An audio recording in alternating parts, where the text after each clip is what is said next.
Welcome to Chuck Builds. This video is about my LED light strips I've recently installed in my kitchen above and below my cabinets. I replaced a cheap dim USB light strip that came installed when I purchased the house that I had to use the wall switches to turn on and off, and I get a lot of extra functionality and a lot more brightness control with this new Zigbee setup. I can change the color from cold white to warm white. I have RGB control, which I'll probably never use, but I really enjoy being able to tie this into the rest of my home assistant, specifically using adaptive lighting and having it turn on and off when I enter the room. This upgrade was a few $100s, and I'll have the parts breakout coming up, as well as an in-depth follow-along guide as I install it. I'll try to voice over what I'm doing, but when I was researching this myself, I felt that there was a lot of gaps in how people were showing their setup, and I'm going to try and show you as much as I can.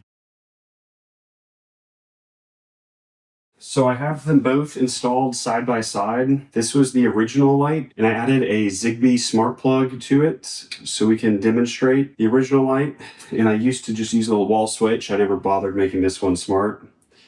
And then the new LED light is much brighter. We have control over temperature now, so I can do my adjustments throughout the day that I really enjoy. And then it also has colors that I'll probably never use, but they're there. I like that it's quieter than using the smart switch. It just kind of fades in, fades out.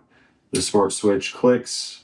The brightness is definitely a lot more bright. And I can control that, which is also nice that we can dim it at night. So far, I'm thrilled with this. The strip itself was $40. The controller was $20, and then the power supply was $20. So I think we're around 80. We can round it up to say under 100 for everything all in. And I think it's a worthwhile little project. I look forward to doing the rest of my kitchen, and that'll be the rest of this video. So in this segment, I am using some fish tape to drop a wire down that has a connector to attach to the LED strip on the bottom and attach it to the controller up top, vacuuming up some debris up there and just making sure that it works before I screw it in. Screwing it in actually ended up being one of the hardest parts of this project. Something about that finished plywood, I was having a really hard time getting the screws in, and it didn't help that the tape on this LED strip was not useful at all. I mean, it just did not hold. It just constantly dripped, and so I had to use a lot more of the little LED holders than I intended to, which slowed me down a little bit, but wasn't bad, and the finished result is nice that I don't have to worry about it as much. I'm using some wire to just kind of fish between the gaps in the cabinets and make sure that everything gets wired up. Here I wanted to show you how I am wiring up the LEDs separately, but together using these Wago connectors. They make it super easy just to match the color of the wires. There's a couple of the connectors, but overall it's a lot easier than soldering, and it allowed me to piecemeal this together without having to have exact measurements. I could make my trims and adjustments on the fly without getting the soldering iron out, which I don't like soldering, so this was super helpful, and I would highly recommend doing this. It made moving the wires around and hiding them so much easier just to move the multiple conductor wire, run one of them, and then split it off 2 more times for more LEDs. So here I wanted to show how I'm splitting the connectors out of the LED controller to the Wago connectors. I got a couple of different wires here, different colors. I tried to match them as best as I could, stripped them and screwed them into the LED controller. And then from these little pigtails that were sticking out is where I connected more of the Wago connections to then split out, I think, 5 different ways to extend it to all the areas that I needed to extend it to. And then here is how I was trimming the end of the connecting wire. This had 6 conductors inside of it, and it was close to matching the colors. I think the blue and orange were swapped, but it made it very easy to run the wire around the cabinets and fit it into tighter spaces. And then I just stripped the ends of these. And then here I'm also stripping the ends of an extra connector that comes with the LEDs. I ended up cutting some of the connectors off of the tail end of the LED strip if I was able to reuse it in a different way to get more options on getting it all plugged up, because I hate soldering. So I used these heat shrink with little solder connectors in the middle.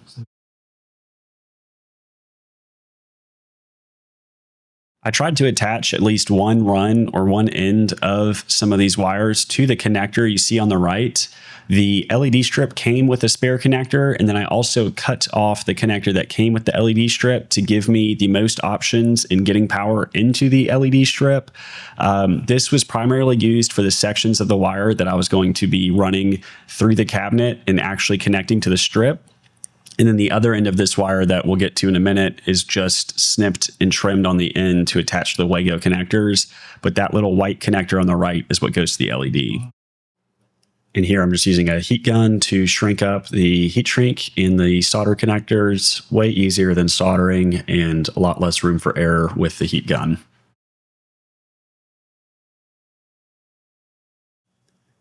And here I'm just finishing off the wire connectors with the heat shrink. I couldn't do all 6 at one time. I just couldn't get them lined up quite right.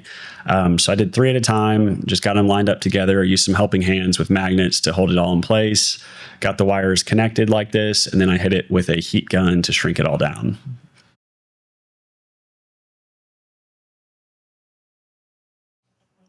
And then here I'm just putting some heat shrink over those connections. This isn't really necessary. You won't really see it, but it made it easier to handle. And I think it makes it look a little nicer, and it'll hide a little nicer behind the cabinet. I don't have to worry about it splaying out and being visible.